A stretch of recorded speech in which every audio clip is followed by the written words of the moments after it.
सद्गुरुनाथा हात जोडितो अंत नको पाहू, उकलुनी मनीचे हित गुज सारे वद कवना दाहू. सद्गुरुनाथा हात जोडितो अंत नको पाहू. श्री स्वामी समर्थ. आज आपण स्वामींच्या मूर्तीची प्राणप्रतिष्ठा कशी करायची हे बघणार आहोत. तर सर्वप्रथम प्राणप्रतिष्ठा काय असते हे आपण समजून घेऊया.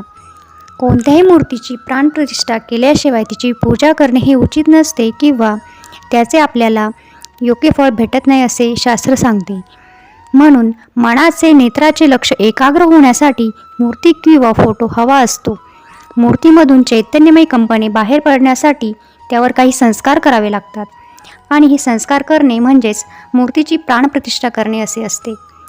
तर जसे घरात कर्ता पुरुष असतो त्याच्याशिवाय घर अपूर्ण असते, त्याचप्रमाणे आपल्या घरात स्वामींचे अधिष्ठान असणे आपल्या कुटुंबासाठी फार महत्त्वाचे आहे. तर जे सेवेकरी नवीन असतील, स्वामींची मूर्ती त्यांकडे असेल, नवीन घेतली असेल, तर त्यांनी गुरुवारी अभिषेक स्थापने करून स्वामींच्या मूर्तीची प्राणप्रतिष्ठा केली पाहिजे. स्वामींना अगदी साधीभोळी सेवा आवडते. तर ही सेवा सर्वांना करता येईल अशी आहे. सर्वप्रथम देवाजवळ दीप प्रज्वलित करावा. मग तामण पुढे ठेवून हातावर पळीभर पाणी घेऊन त्यात 2 दाणे अक्षता टाकाव्या आणि स्वामींना विनंती करावी की मी आपलं संपूर्ण नाव सांगावं. आपल्या या घरात आपली प्रतिस्थापना करीत आहे. या कुटुंबाची संपूर्ण जबाबदारी स्वामी आजपासून आपण स्वीकारा. कुलदेवी, कुलदेवता, पितृदेवता यांची सेवा देखील तुम्ही आमच्याकडून करून घ्या. तुमची कृपादृष्टी सदैव आमच्या कुटुंबावर राहू द्या. आज मी सेवा करून तुमच्या मूर्तीवर अभिषेक करीत आहे, ती आपण स्वीकारा असे बोलून हातातले पाणी तामणात सोडवून द्यावे आणि नमस्कार करावा. आता तामणात स्वामींची मूर्ती ठेवावी. अष्टगंध, अक्षदा, धूप, दीप ओवाळावे. पळीने किंवा गळकीने गायीच्या दुधाचा किंवा शुद्ध पाण्याचा अभिषेक करावा.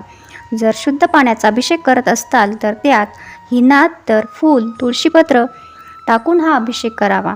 अभिषेक करताना श्री स्वामी समर्थ या मंत्राचा 1 माळ जप करावा. तसेच गणपती अथर्वशीर्ष, पुरुष सूक्त, पवमान सूक्त, श्री सूक्त, सिद्धमंगल स्तोत्र याचे देखील पठण करावे आणि मूर्तीला अभिषेक करावा.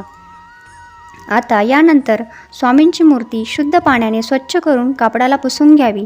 कापड अगदी स्वच्छ असावे, नवीन असावे किंवा जे देवासाठी वापरतो तेच असावे. तर त्यानंतर सगळ्यात वरच्या पायरीवर म्हणजे देवघराची जी सगळ्यात वरची पायरी असते त्यावर 2 अक्षदा दाणे ठेवून असे म्हणावे की श्रीपाद श्रीवल्लभ नृसिंह सरस्वती भगवान श्री स्वामी समर्थ महाराजाय नमः. आसनार्थ अक्षदा समर्पयामी असे म्हणून मूर्तीला वस्त्र परिधान करून मूर्ती त्या जागी ठेवावी. आता स्वामींच्या हाताला आणि चरणांना हिना अत्तर लावावे, कारण हिना अत्तर हे स्वामींना फार प्रिय आहे. त्यानंतर उजव्या हाताची मधली 3 बोटे ठेवून 3 बोटे स्वामींच्या मूर्तीवर ठेवून श्रुप प्रतिष्ठितम असं म्हणून अष्टगंध, धूप, पुष्प, तुळस, दीप आणि नैवेद्य स्वामींना समर्पित करावे. अशा प्रकारे अगदी सोप्या पद्धतीने स्वामींच्या मूर्तीची प्राणप्रतिष्ठा आपण करू शकतो आणि ती सर्व ताईदादांनी करावी. ज्या ताईदांकडे स्वामींची मूर्ती नसेल परंतु स्वामींचा फोटो त्यांनी नवीन घेतला असेल त्यांनीसुद्धा फोटोची स्थापना अशीच करायची आहे. फक्त आपण मूर्तीवर अभिषेक करतो तो अभिषेक न करता फोटो हा स्वच्छ कापडाने पुसून घ्यायचा आहे आणि बाकी विधी सर्व आधी सांगितल्याप्रमाणेच करायच्या आहेत. तर अशा प्रकारे अगदी सोप्या पद्धतीने स्वामींच्या फोटोची किंवा मूर्तीची प्राणप्रतिष्ठा आपण करायची आहे आणि स्वामींची सेवा आपण रोज करायची आहे. तर आजचा व्हिडिओ मी इथेच संपवते. श्री स्वामी समर्थ. जय जय स्वामी समर्थ. श्री स्वामी समर्थ. जय जय स्वामी समर्थ.